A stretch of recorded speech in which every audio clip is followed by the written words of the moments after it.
What's going on, guys? The Comics Kid 2099 here. Welcome to day 62 of the 365-day graphic novel review challenge. Today, I want to talk to you about yet another Superman origin story, Superman Birthright. This is by Mark Waid, Lionel Francis Yu, and Gary Allen Guylan.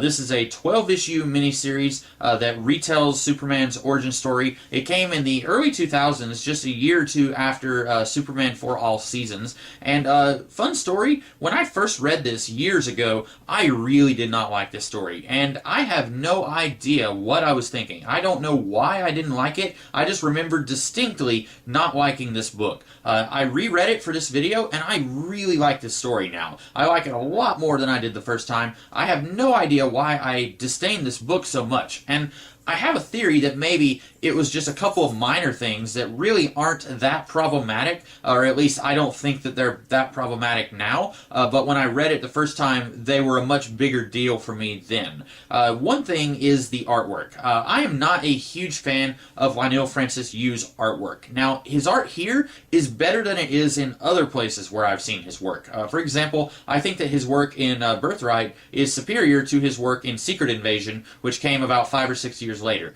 I really wasn't a fan of his art in Secret Invasion. I think that it's more refined in Birthright. His style is kind of sketchy.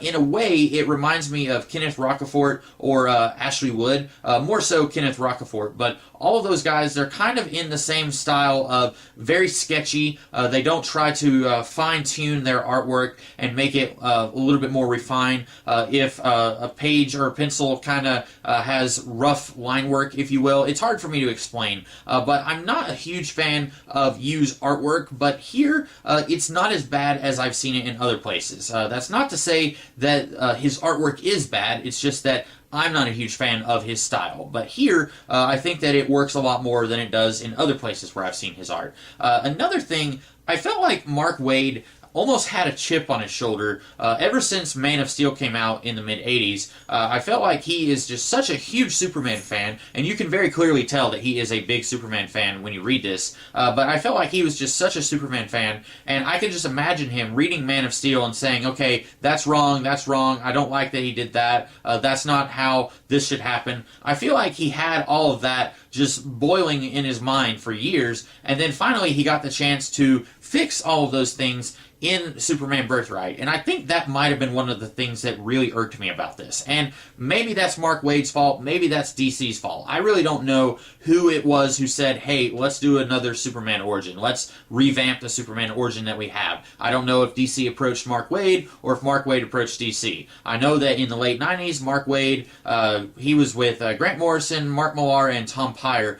They all did a pitch to renovate and revamp the Superman books, and then it was a long story where an assistant editor had asked them for their pitch, and then the editor who was on vacation, he comes back and he receives the pitch, and he tells all of them that they will never ever work on Superman because it was really presumptuous of them to make a pitch, something like that.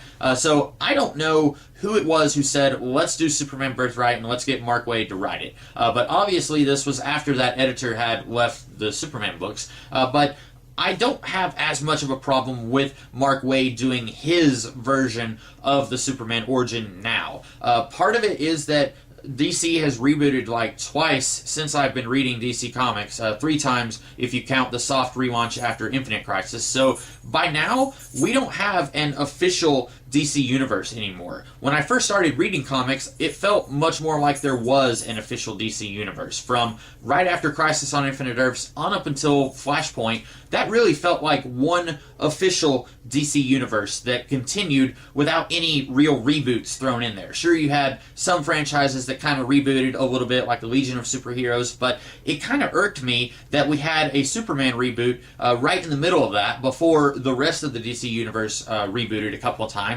So it felt to me like this wasn't necessary whenever we already had a Superman origin story. Now, we've rebooted a couple times since then. It doesn't bother me that we have so many disparate Superman origin stories out there. Maybe we don't need 9 in just comics alone, but it doesn't really bother me as much as it used to. But this story is really fantastic. One thing I like about it, just right at the very beginning, we start in Krypton, and you're thinking, okay, this is going to do the same thing that the movie did and that Man of Steel did, and a little bit that For All Seasons did. We're going to start in Krypton, then we're going to go to Smallville, then we're going to go to Metropolis. This just completely skips the Smallville stuff until like halfway into the book. We start on Krypton, then we're seeing Superman's ship flying to Earth, and it kind of looks like a bullet, and then we cut to Clark in Africa stopping a tribal leader from getting assassinated, and it goes from spaceship that looks like a bullet to actual bullet, and I thought that was really cool and kind of courageous of Mark Waid to just skip all the Smallville stuff right off the bat.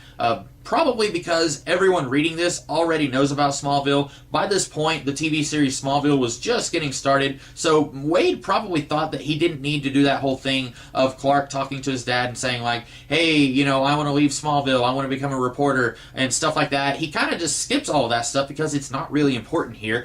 We do get a little bit of Clark in his pre-Superman era, where he's talking with his parents a little bit, and then we get some flashbacks later on in the book where we get to see that he had a friendship and a relationship with Lex Luthor, and that's another thing that I feel like Mark Waid felt like he had to fix in the official Superman origin, which used to bother me then, it doesn't bother me anymore, but I really like that Waid just skips all of that, and it's almost like Batman Begins, how this story is kind of being told out of order. We start with Krypton, then we jump forward to right before Clark becomes Superman, and then we get all the Smallville stuff later as we need it.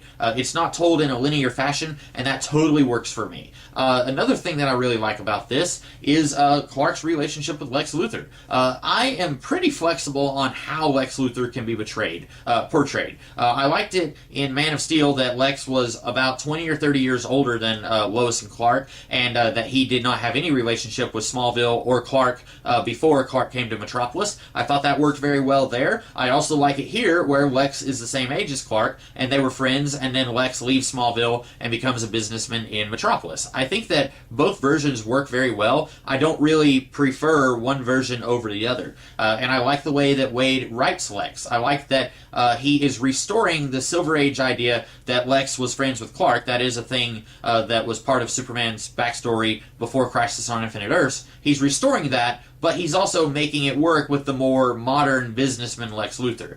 This is a very arrogant guy, and whenever he leaves Smallville, he pretty much makes sure that everyone pretends like Lex was never in Smallville. He pays a bunch of people just to pretend like Lex never lived there. He expunges all records, all physical records, that he ever lived in Smallville. I really like that idea. And then much later in the present day, whenever Clark says, hey, it's been a while since I saw you in Smallville, Lex pretends like he doesn't know who Clark is. I really like that. That totally fits with this version of Lex Luthor. It really just feels like something that any Lex Luthor would do, and I think that works really well. I cannot say enough things about this. I am very surprised that I enjoyed it as much as I did. I would highly recommend this for any fan of Superman, even if you don't think that you're going to like the story, which I imagine everyone would like this story. I can't imagine anyone not liking this, even though I used to not like it. But there's a lot of really cool backstory stuff in the back of this book. There's sort of a pitch that Mark Waid put together, kind of explaining some of his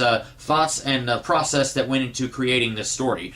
For example, he talks a little bit about how the S logo on Superman's chest, how that should not be the family crest of the House of El, but it should actually be a logo for all of Krypton. And that's actually the one thing about this book that I disagree with. Mark Waid does present a good case for it. He says that people don't call him the last son of El, they call him the last son of Krypton. And that's true, but I still feel like Superman can be the last son of Krypton and have family pride. But there's a lot of really cool stuff in the back where Mark Waid is just talking about what went into creating this story and kind of his initial ideas. And I always love reading behind the scenes stuff like that, creators giving their creative process, commentary, stuff like that. I always love reading stuff like that.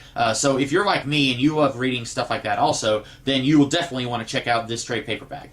So that's about all that I have to say about Superman Birthright. I'm kind of surprised now. This is 3 Superman origins that I love really much, a whole lot. I am very, very torn on which one is my favorite because a few days ago I was thinking that it was definitely American Alien without a doubt, but I really liked For All Seasons and I really like Birthright.